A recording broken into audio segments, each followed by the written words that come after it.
Couple more quotes before we conclude. Thought is useful when it motivates action and a hindrance when it substitutes for action. So when thinking about something helps you to be productive, it's good. But when it's a substitute for doing something, it's bad. And that's what we find a lot of the time. Me personally, I find it in my own any experience that a lot of the time what we're doing is, instead of doing something, we're thinking about it. And this is what we call the never-ending planner. You know, I'm going to organize myself. So instead of doing any work, I open my diary, I write down all my commitments for the day, I write down my commitments for tomorrow, I write down my commitments for the next day, I organize some of my emails, I put them in the right folders, and I didn't do anything all day. Except all I did was just to substitute action for sitting around and pretending like I'm doing something. So if this organization actually really genuinely saved you time and made you productive, it was worth it. But most of the time it doesn't save you time or make you more productive. Actually, all it does is just substitute doing something. So, you know, the never-ending to-do list. What are you doing today? I'm doing my to-do list. What are you doing tomorrow? I'm writing my to-do list. What are you doing the next day? I'm going to write my to-do list. And forever, and you're just writing your to-do list. And it makes you feel good because it makes you feel like you did something. You feel really productive, like, look, I made a to-do list. But you realize when the month went by that all you did last month is just make to-do lists, nothing else. And another quote, the key to managing all of your stuff is managing your actions. So at the end of the day, everything comes down to the next action. That's what the book talks about. The next thing that you're going to do. Like right now, what is my next action when I've finished talking to you here today in front of the camera? What is my next action? It can only be one thing. I can't usually do two things at the same time. What's the next single one thing that I'm going to do? If I can manage that, so I always or mostly choose the most beneficial thing to do next, and I really try to choose what is going to be the most productive and beneficial, then if I can manage that, it all comes down to that. But actually, if you look outwards, actions take you further in your projects take you further in your long-term goals, and all of that feeds into the useful information you have at hand and the ability to do things quickly and all of that. But ultimately, it all comes down to, what are you going to do next? What's your next step? The next quote that I wrote, there's usually an inverse relationship between how much something is on your mind and how much it's getting done.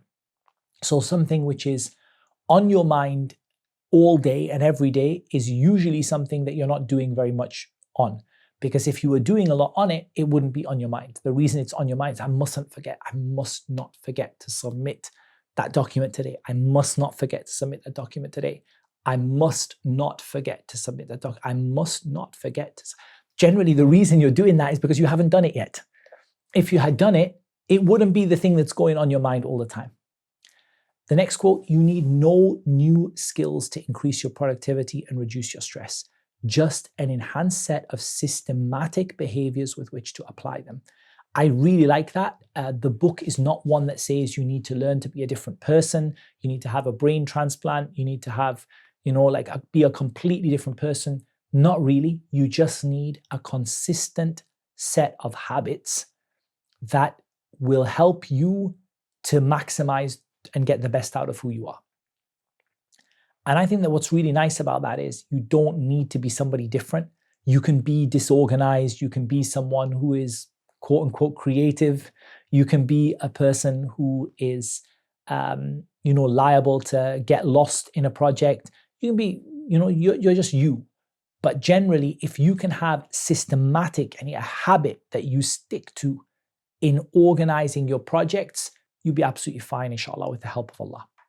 The next quote, one of the best tricks for enhancing your productivity is having organizing tools you love to use. And I wrote that one down because if you don't really enjoy the process of organizing yourself, or you don't have tools you like, they're probably the wrong tools. So for example, you may find that, the best and the latest gadget for organizing yourself, the latest app that has got 5-star reviews from thousands of people, is just the best thing ever. But in the end of the day, if it doesn't work for you and it doesn't make you more organized, it doesn't matter how good it looks. Sometimes you've got these apps and reminders and notes and calendars and everything. You just look at it instantly and it tells you what you need to do today. But if it's not working for you, maybe you'd be better off with a piece of paper. Maybe you like stationery. Maybe you want to have a nice, pretty colored piece of paper. Or maybe you want to have different colors, stuck on your wall. Whatever works for you. But if you're using something and it's not really making you more productive, and you are applying a system to it, but it's not really helping you, it's probably the wrong tool. It's probably the wrong tool.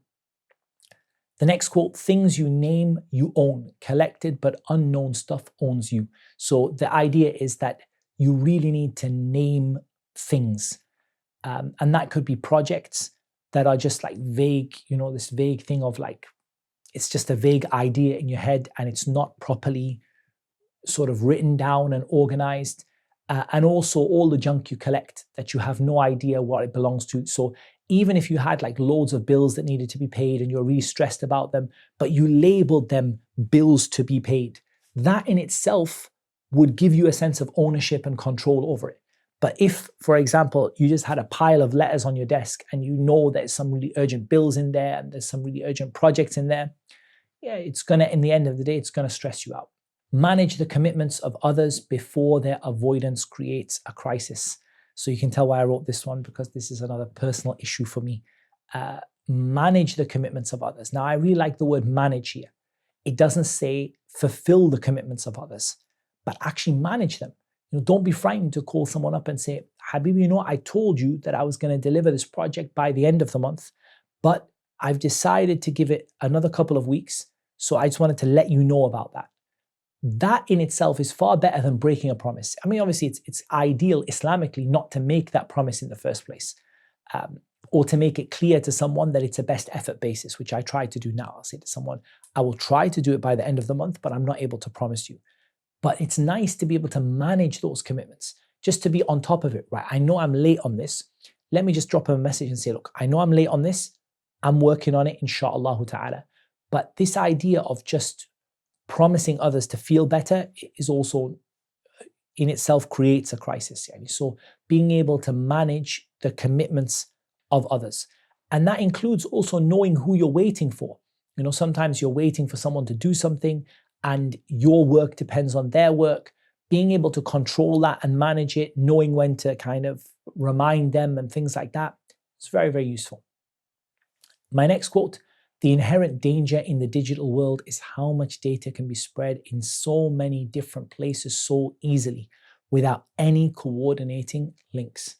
So what you have is you just have data everywhere, stuff everywhere. And that is really difficult to manage. And the more stuff you have, and this is one of the themes of the book, the more inputs you have, the less easy it is to organize them. So if, for example, a person said, everything I deal with by email, it's not practical. They said everything. I don't take a task from my manager at work. I don't take a discussion with my family. I don't, arrange anything for the masjid. I don't do a lecture. I don't do anything unless I have an email for it. That in a certain degree is easier to manage than having, you message me on WhatsApp, I don't check WhatsApp. Or, this came by this, somebody spoke to you over here, somebody knocked on the door and came in and asked you to do something. It's really important today. One of the challenges we face is just having stuff everywhere. So being able to kind of bring it all into one place. So the idea of your organization system is not to necessarily cut down on all those, although cutting down on some of them might be useful, but actually just to be able to manage it in a single place, to have a single set of next actions, a single list of things, which gathers together whatever has happened on WhatsApp, on Telegram, on email, on phone calls, on voicemails, on work commitments, on family issues, on everything. Shopping list, whatever it might be, all of it is in a single system that is managing the whole lot. And that system should be as light as possible, that's for sure. If the system takes longer to use than the app does, or the messaging app or whatever, you're not going to use it. Like if it's just a case that 1 second, somebody wrote me a WhatsApp message, let me copy that down onto a piece of paper, and then let me just make sure that I've put a flag in my calendar to answer that message, in 10 minutes time. It's not really practical, but something that's very lightweight that can bring together all of those things and make sure that they're not stressing you. That is also very useful. The next quote, and I really like this one: there are no interruptions, there are only mismanaged inputs. So there are no interruptions. Those interruptions can come from other people or from yourself, but generally the reason that those things happen is that you don't have a way of managing them. That's the problem. Someone knocks on your door and says, look, I really need your help with this, but I'm right in the middle of something urgent. You don't have a way of managing it. You don't have a way of pausing what you're doing and coming back to it. You don't have a way of telling that person to come back next week.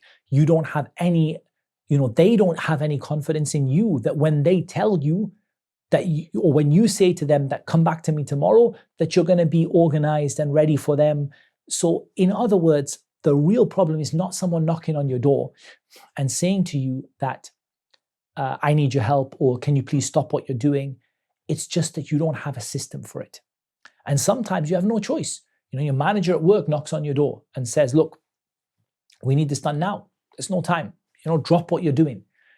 If you don't have a system that can cope with that situation, it's likely to cause you a feeling of being constantly interrupted. I couldn't get my work done because of this, and I'm super stressed because my manager told me to do something else and I'm not ready for it, and blah, blah, blah. But actually, what the real problem is you just don't have a system to manage your interruptions. And then the next quote that we have: trying to manage from the top down when the bottom is out of control may be the least effective approach. So the top-down method, we often hear about that, and we often try to do it where we try to fix things from the top. Let me just work out what my vision is for the next 10 years or whatever. If the bottom is out of control, the stuff you do at the top is not likely to be effective. So the key is to get in control of your day-to-day tasks so that your planning for the future is actually, inshallah ta'ala, more effective. If you're not totally sure what your job is, it will always feel overwhelming. And that doesn't mean your job at work. Even if you don't know what your project is, you don't know what your task is part of, you don't know what you're doing, you don't know what the goal is, that is something which is going to make you feel overwhelmed. And finally, pick battles big enough to matter and small enough to win. And this is part of your idea of what you choose and how do you prioritize your tasks. So it's a very famous way of prioritizing your tasks. You've got big wins versus easy wins, right? So you've got things that are super easy to do.